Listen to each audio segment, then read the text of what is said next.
Dr. Spadika, hi ma'am. Hi. Good morning. Good morning. It's a great initiative, great work going on here. So what exactly is happening? So the residents of this building are being screened. Their temperature is being checked. Those whom we find have a higher temperature, we are sending their tests. We're doing the COVID testing for them and sending the samples to Latifa. We have the full support of DHA as well as the Dubai police, who have been supplying us with all the the PPEs and the personal protective equipment, and standing by here to make sure that everything is organized. Thank you.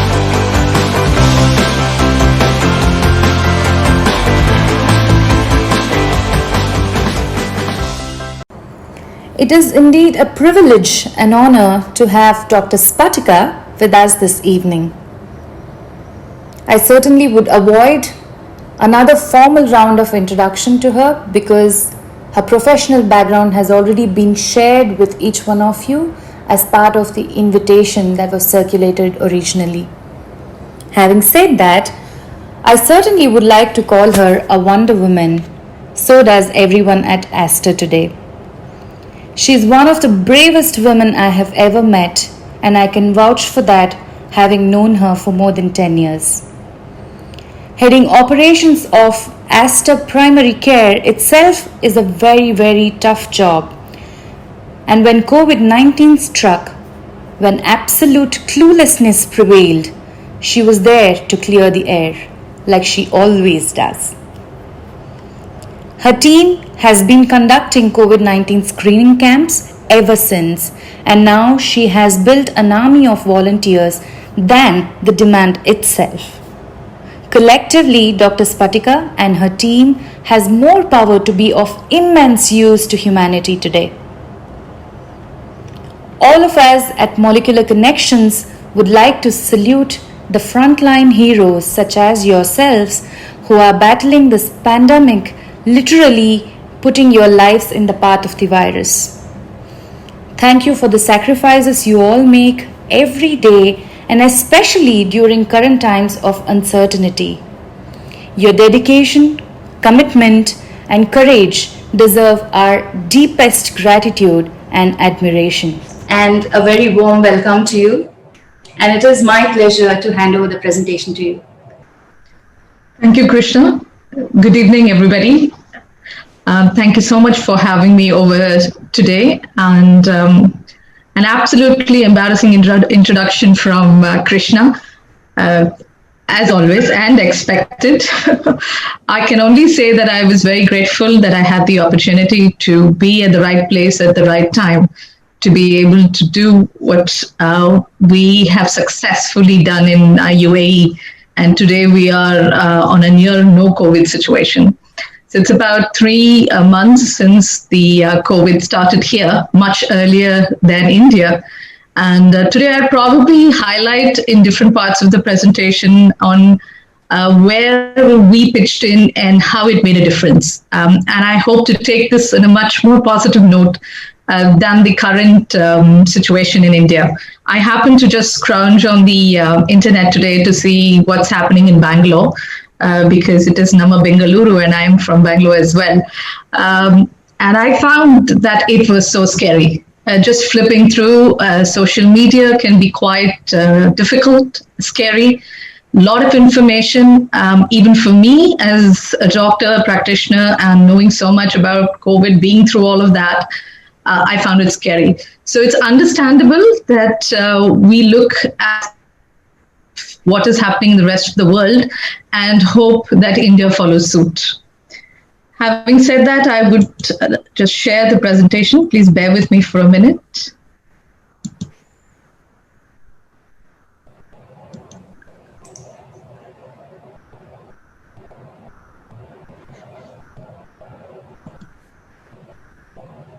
Krishna, please confirm to me that it's visible. Yes, it is. Okay, wonderful. Right. So I'd like to initially say that there are no financial obligations in this entire presentation. All referencing has been done from the World Health Organization and the CDC. Whatever I quote would be a personal instance, and there is no regulatory or corporate liabilities. So where do we stand in the world today? As of yesterday, 16th of July, there were 13 million confirmed COVID cases, out of which only 4.3% of them are under 508,000 who were reported deaths. Where does India stand? India stands at about 968,000 confirmed cases as of yesterday, 6:30. And the percentage is about 2.3 deaths, unfortunately. Within a very small span of time, we have reached a high percentage. So how do we view the different phases in the world? Like how does how does a country look at the different phases of implementing the situation and progression of the disease? As you can see on the screen, there are 4 different phases. You have the localized clusters, you have the uncontrolled acceleration, the spread deceleration, and control and battling resurgence. These all sound very complicated words, so I would just simplify it as saying, on 29th of March, I was at one of the centers in Dubai. We knew that there were about 15 or 20 people who were positive in one of the buildings, and that was cordoned off by the police and as an isolation area.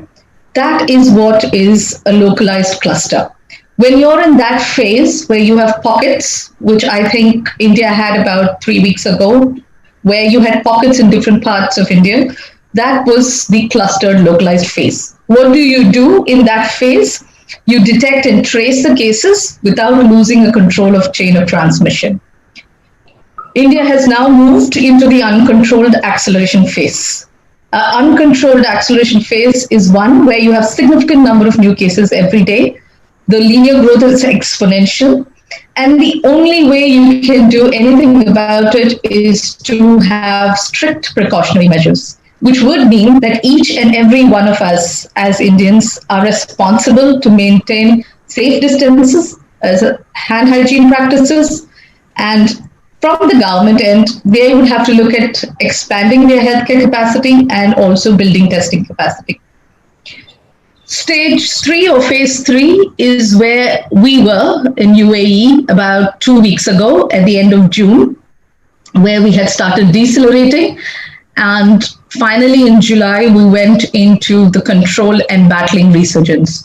So we managed to take about 8 to 10 weeks with all the control measures to reach that phase. And this was only possible when we brought in very strict travel restrictions, physical distancing, effective use of PPE, a lot of testing and tracing, and an increase in the healthcare capacity surge. So UAE is counted as one of the top 10 countries because we put in a lot of effort to do the testing, field hospitals, and having a national disinfection program. This was only possible because everyone came together.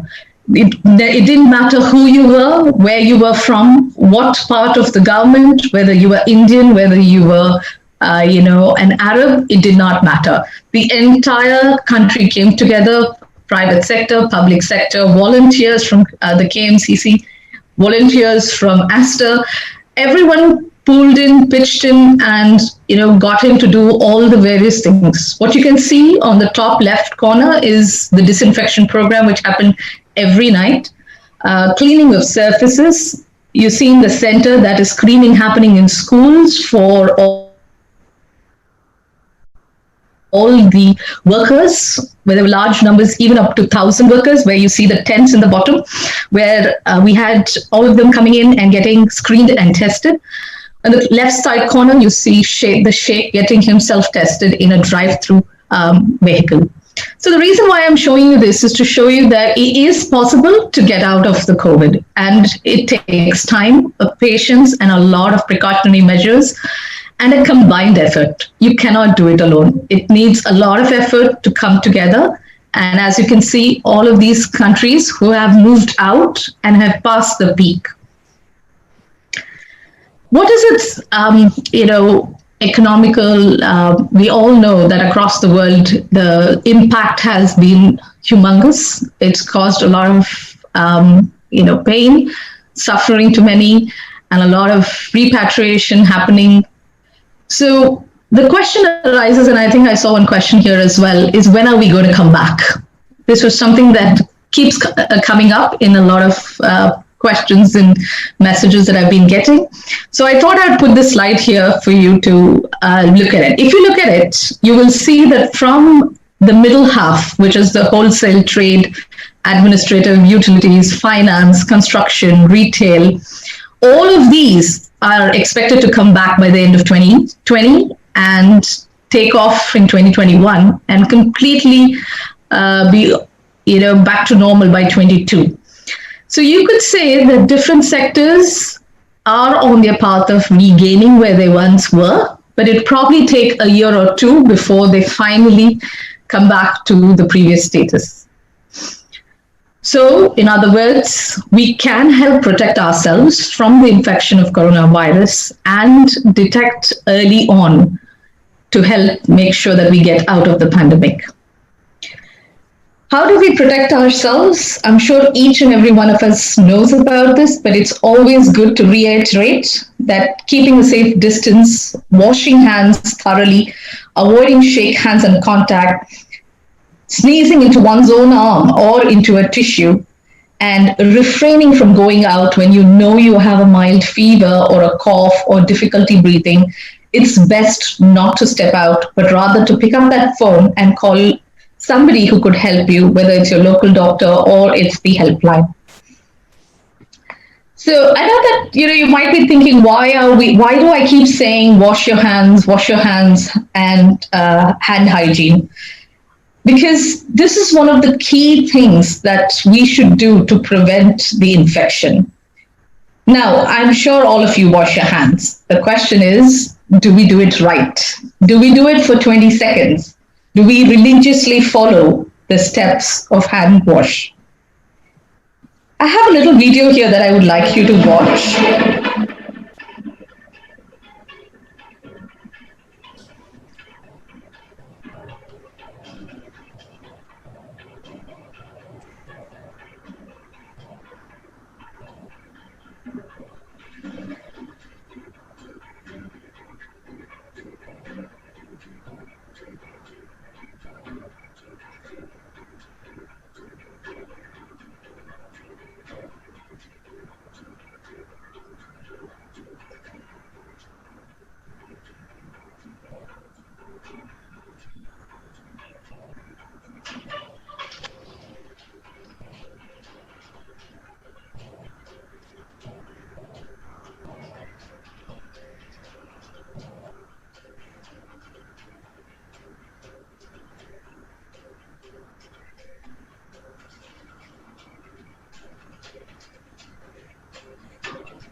So I'll stop here and we'll do a little exercise.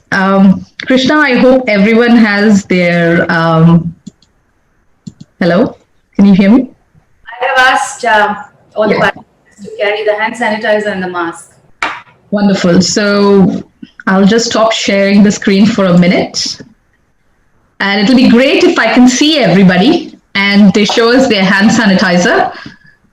Can I request everyone to switch on their videos, please? Yeah. So what we're going to do is we're going to do the steps. So once we get all of you guys on the video, let's try out how many steps we can remember that we saw. Shall we do that? Are we all ready? Great. So let's put some onto our hand, right? Go ahead. All the people whom I can see, please go ahead and put that. And then let's do, the first step of rubbing your hands. Then the second, which is both. Then switch the hands, right? Go into your finger spaces. Let's do the thumb and the other one. Let's shake hands together. Then roll your fingers into your palm, both ways, and then the full things.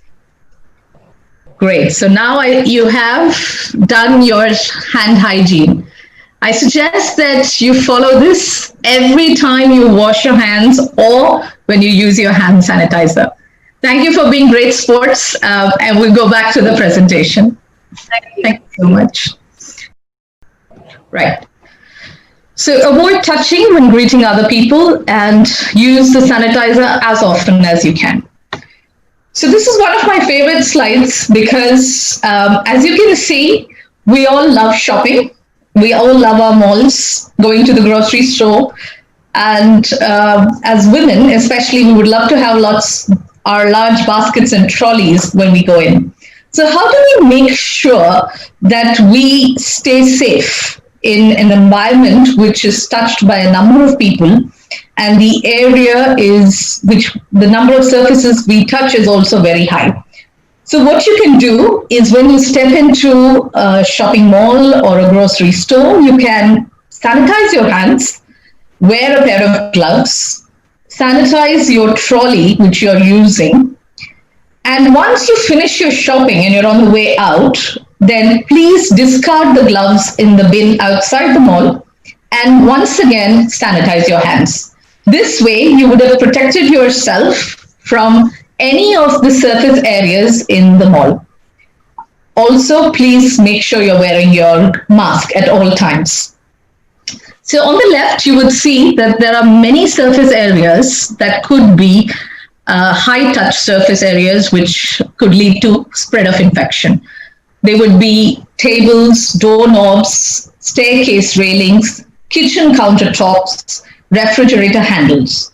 You could also have rugs, bedding, clothing, and laundry baskets, which could also be sources of infection. So how do we, disinfect these areas? A simple detergent, soap and water, and wiping these surface areas could take care of it. But if the surface area is dirty, then it's recommended to use alcohol wipes. When we say alcohol wipes, it has to be at least 70% and above. And then when you use to clean all these areas, use them, wear disposable gloves, use the alcohol disinfectants, and keep cleaning. So there are certain specific things you could do when you're at home and when you're at work, like the telephones that you use, your computer keyboards, and the other switches that we normally switch on and switch off. These are the few things that we continuously keep touching, but we don't disinfect. So 3 things that I would love you guys to take home to clean is the electrical switch, your mobile phones, and your laptops.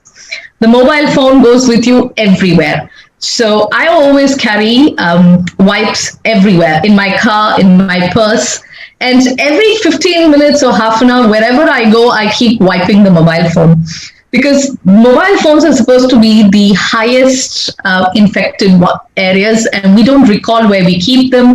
We take them everywhere we go. We take them to the washroom. We take them, practically they're an extended appendage of your body. So it's advisable to clean and disinfect as many times as possible all the personal items that you have. So the spread of COVID. Now we all know spread of COVID could be through either coughing, sneezing, touching surface areas, or even if somebody talks to you without a mask, it can spread. So how do we know which area is low risk and which area is high? So here are some of the things that are very high risk and should be avoided. For example, going to a movie theater, eating at a buffet, attending a religious service with 500 worshippers, or even going to a bar. What is something which is moderate to high risk is playing basketball or football, attending a wedding, eating in a restaurant, visiting people, having dinner in someone else's house is moderate risk. Shopping malls are a moderate risk, sending kids to school, working a week in an office building. The lowest risks that has been found are in getting restaurant takeout, going camping, grocery shopping, going for a walk, playing golf, going to a doctor's waiting room. So these are some of the things that I wanted to highlight on their order of risk of 1 to 10. Again, these are places which are largely crowded, and that could probably be the risk associated with it. And the easiest way for us to prevent ourselves from getting infected is to follow safe distancing, wearing a mask, and hand hygiene. Okay, another exercise here for everybody. If you could take a minute and text me what are the different surface areas in your office that you think have germs on it. The different names of germy surface areas in your office as quickly as you can.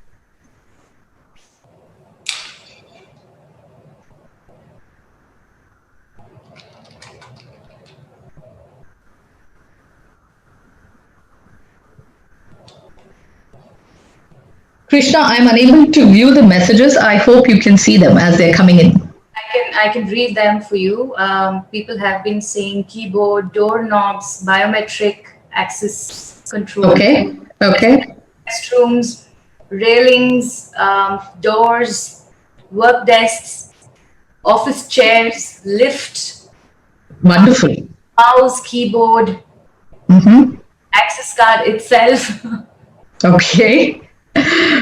So I'll make it easier for you. Are all of the things captured on the left? Has everybody got them? Did we miss anything in this? I think we got the elevator. You've got, do you have the handrails, doorknobs, computers, copiers, tables, phones? You've got all of them, right? Yes. Yes. So some of the things missing could be microwave buttons, the drawers, your cabinet pulls or the drawers, drinking fountains, shared utensils in a cafeteria. So it's advisable that you use your own cutlery or you bring in disposable ones when you have shared spaces. Soap pumps, when you're using any soap pump in your restrooms, that could also be infected. Right, that's nice. Thank you, everybody, for putting in the 19 germy surface areas, as I call them. So we'll move on to the social distancing part and understand what is the math behind social distancing. Why is it so important? Why do people keep talking about social distancing so much? So it is found that every single person who's sick or infected with COVID would infect 2.5 people if unprotected. Now, if you reduce that exposure by about 50%, one person would infect 1.25 people by day 5, who would infect in turn 15 people by day 30. But if you reduce the exposure to 75%, one person would infect 0.625 people by day 5, and please note, only 2.5 people would get infected by day 30. Imagine if you had no reduction in exposure at all and everybody was free to go around, then one person infecting 2.5 people on day 5 would infect 406 people by day 30. And this is how the mathematics works. And it's really scary. And hence, it's very important that we avoid and maintain social distancing at all times. Another key thing is, why do we insist on sneezing into the crook of your arm or into a tissue? Why should we be wearing face masks at all? You would be wondering, well, because a sneeze takes about 40,000 droplets, coughing costs about 3,000 droplets, and 600 droplets per minute for just talking. I'm sorry, I said coughing 3,000 and 600 for talking. So let's all do an exercise here, if you don't mind. I hope all of you have your masks again. May I request you to put on your videos and follow the steps that are here on your left. How to wear a mask. So the first step would be to wear it with the colored side facing out, white side facing in. I hope all of you are trying this out.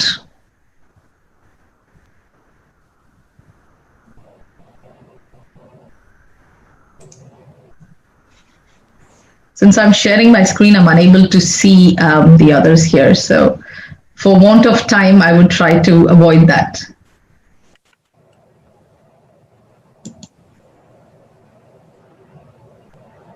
Krishna, are we having people trying out their masks, please? Can you confirm to me? Yes, quite a few people, and I see a lot of videos being put Okay, out. fantastic.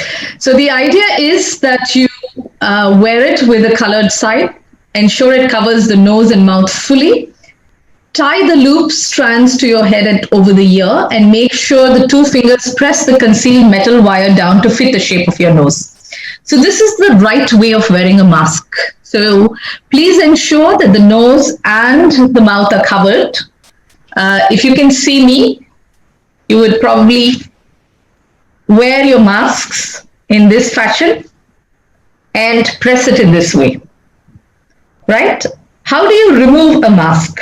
You always remove a mask by touching over behind your ears. You do not touch any part of the mask when you're removing it. Please note, when you remove it from the thread ends behind your ear.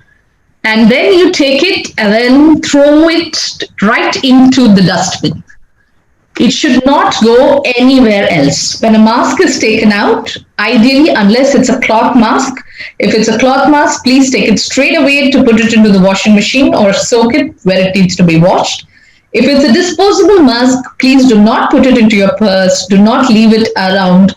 If you are going to put it somewhere, let it be in a storage box with a clean location and it's closed. So this is the way of wearing a mask, which is very important because it prevents spread of infection.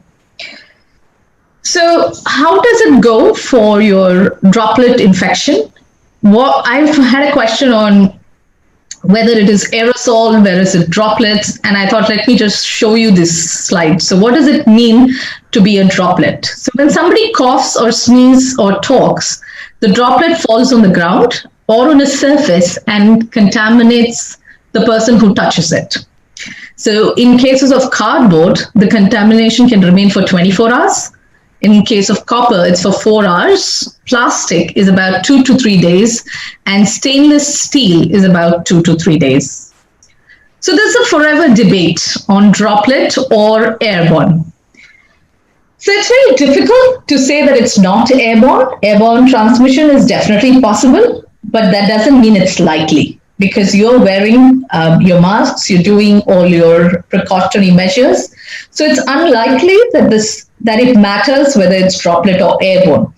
And the CDC, which had given out the precautionary principles, had taken into account all the droplet infections also going into becoming airborne, and that had been taken care and been followed.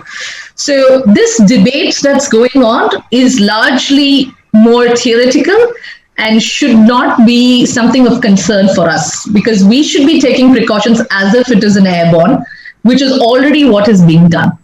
So when you maintain social distance of 6 feet or 2 meters, you've started the first thing of maintaining precaution against an airborne. When you wear a mask and when you sanitize your hands, you are already in taking enough precautions to make sure that you stay away from getting infected. So the focus should be on how to prevent yourself rather than wondering whether it is droplet or airborne and letting this debate trouble you. Recognizing signs of disease is very important because disease symptoms can emerge up to 14 days after you get infected. When you have such a situation, stay at home and call a doctor. Any of the symptoms, I'm sure all of you are well aware, it could be either a fever, which is 88% of the times it comes as fever. It could be a shortness of breath, could be a dry cough, diarrhea, or a loss of taste or smell. Any of these symptoms, please be sure to talk to your local doctor or call the helpline. When should you get tested for COVID? This was one of the questions that I got. So it's very, very pertinent that we get tested when we are symptomatic. So why did this symptomatic approach come? Because there are two types. CDC and WHO came up with two strategies, either a test-based strategy or a symptom-based strategy, and every country decided to take it in a different way. For example, in Dubai, we started in March when we were doing it, we said we will do test-based strategy, which meant that we will test as many people as possible. And we found that that couldn't be sustained. It's not a sustainable thing if you're going to keep testing people because the PCR test takes so much time. And we moved into the symptomatic way of testing. So that meant that if you have, even if you've traveled 14 days, you're quarantined, but unless you're symptomatic, you do not require a test. Similarly, you may have come in contact with somebody who's positive, but you were wearing all your precaution methods, and for 14 days you're quarantined, but you do not have any symptoms, you do not need the test. So this is how the symptom-based testing is quantified. Now, what are the different types of tests? You might be seeing so much of information on the net talking about a PCR test, how it works versus a rapid test. So PCR test is what we do through the nose or the throat. We have a swab, which we collect a sample, which is basically the secretion at the back of your nose or at the back of your throat. The results take about 6 to 7 hours, and if they are positive, it means that there is a COVID-19 infection. Rapid tests, on the other hand, are finger prick tests. And what does that do? Basically, it confirms that there is an antibody. So at some point of time, you may have had COVID infection. Now you can see that there is an antibody, but it does not tell you whether really you have the infection at this point of time or not. There's something more to confuse us further, is you might have seen this in the papers, that there is rapid tests going on everywhere, and what is it all about? So there are two types of rapid tests. So you have the rapid test antibody, and then you have the rapid test antigen test. So it's the rapid antigen test, which is the rapid diagnostic test, which can tell you that you're positive and the results are positive. But when it is negative, it is not confirmatory. In other words, it's very specific to COVID. So every positive one is quite clearly positive, but it is not sensitive enough. So every negative may not be really negative and maybe in a pre-symptomatic phase who might turn out to be positive after a few days. So it means that if you come negative in a rapid diagnostic test, you may need another PCR to confirm that you're negative and you do not have any infection. So having said that, on your left, you see the tests which detect the virus are the RT-PCR and the antigen test, whereas the tests which detect the immunity is the antibody. So you have two types of rapid tests over there. What are the treatments that could be used for COVID? So it's been found that in ICU patients, so you must have heard a lot of dexamethasone, and everybody's saying that dexamethasone is the drug of choice.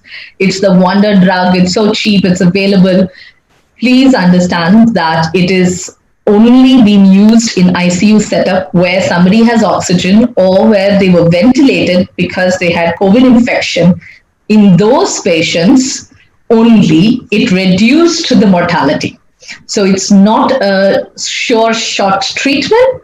It only helps in reducing the mortality and treating patients who are extremely severely sick.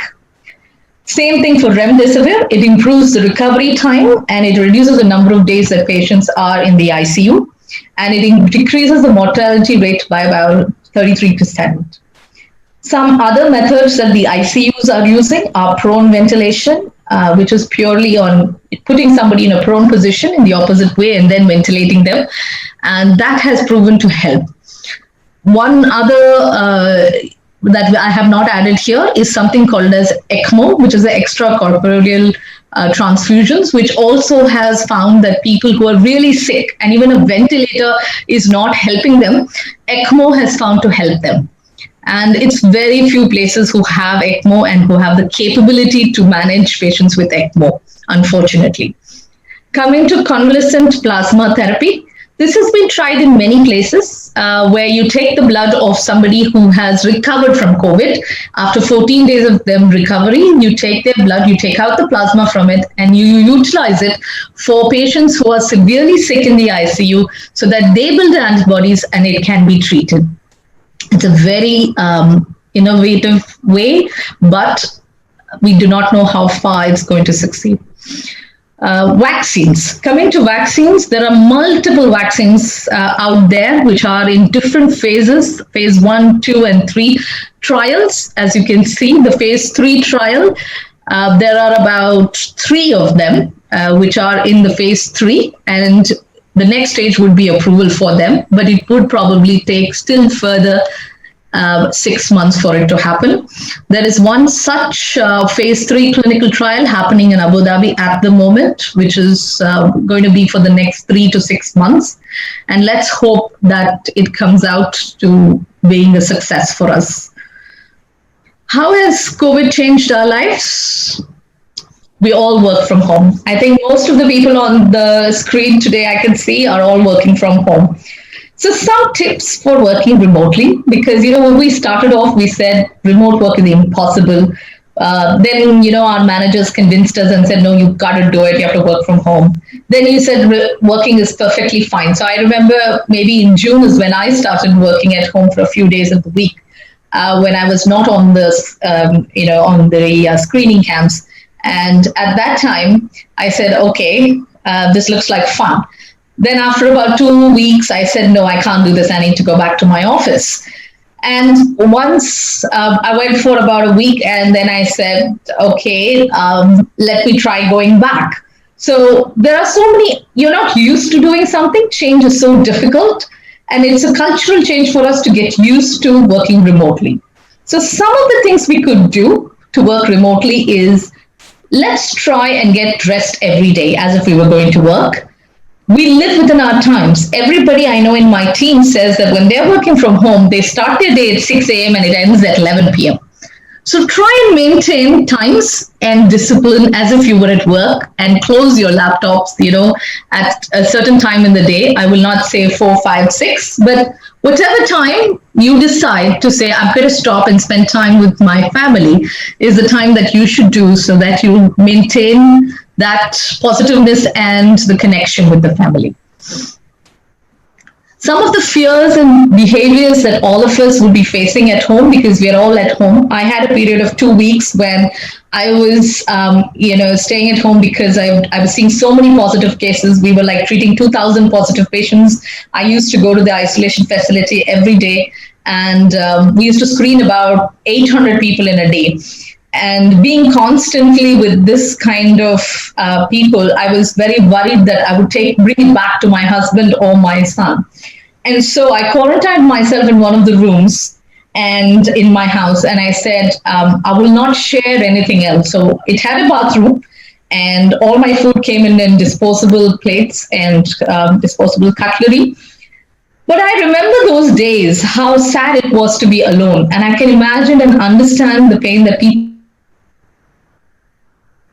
go through when they're at home, because you start wondering and you get into these different thoughts. A lot of negative thoughts come into your mind, and you start worrying if your family will get affected, older people in the house get affected, and then you start checking your temperature every day because you want to make sure that you've not gone in from the asymptomatic or symptomatic phase to the severely sick phase. So what do you do in these situations? These are the situations when you start thinking, pull out a paper and start writing what are your thoughts. Find out how much of it is really a fact and how much of it is your imagination. And look at what are the things or the beliefs that have led to this catastrophe, and try and get out of those negative thoughts, because it's all about positivity and remaining positive that leads us to the end of tunnel. And trust me, there is a light at the end of the tunnel. We've been through it. We've been through the worst. And it was the most horrifying 6 weeks of my life. I remember every day, date and time, because it was that bad. But having said that, we have finally reached a phase where we can, say that, okay, there is a light at the end of the tunnel. Things are getting better. Things are going back to normal, at least a new normal. So what are the ways to self-care during coronavirus? Here are some of the tips that I found online, which are very interesting. And I thought they were very important. One of them being that we stop looking at all the social media and believing that it's true. We actually see it and see which is important and which is not. We continue to connect to people. Even though we are isolated, we should remain in isolation, but we should continuously connect with people, friends, family, grandparents. I speak to my parents in Bangalore every day. I don't have any grandparents around, but I make sure that my son talks to his grandparents all the time. So it's always good to keep in touch with your family and keep in touch with your friends so that it feels less. The burden of carrying all of this reduces when you share your feelings with others. Some amount of soothing through prayers, through yoga, through laughing. Do an activity in the family, something that keeps you going and remains positive. Some of the tips for parents, which are outlined, is how you keep your children away from screen time, you pace daily life, you stay together, do some activity, even half an hour a day, do a family game, and it'll make you feel so much lighter and more positive. For the elderly, please make sure they do not step out, they monitor their health, and they take their medications regularly. You may not have to take them to the hospital, but you can get the medications to them. You continue to monitor them at home. If you are quarantined, there are certain self-quarantine checklists that are very important. As I said, keep the distance from other people, wear a face mask, don't share bedding, towels, dishes. Do not leave the house unless you have to go for medical care. Limit visitors to them completely. Wipe down all the high-touch areas that you use on a regular basis and limit contact with pets. Having said that, I would like to say that as long as the world comes together, we fight COVID together. Thank you very much.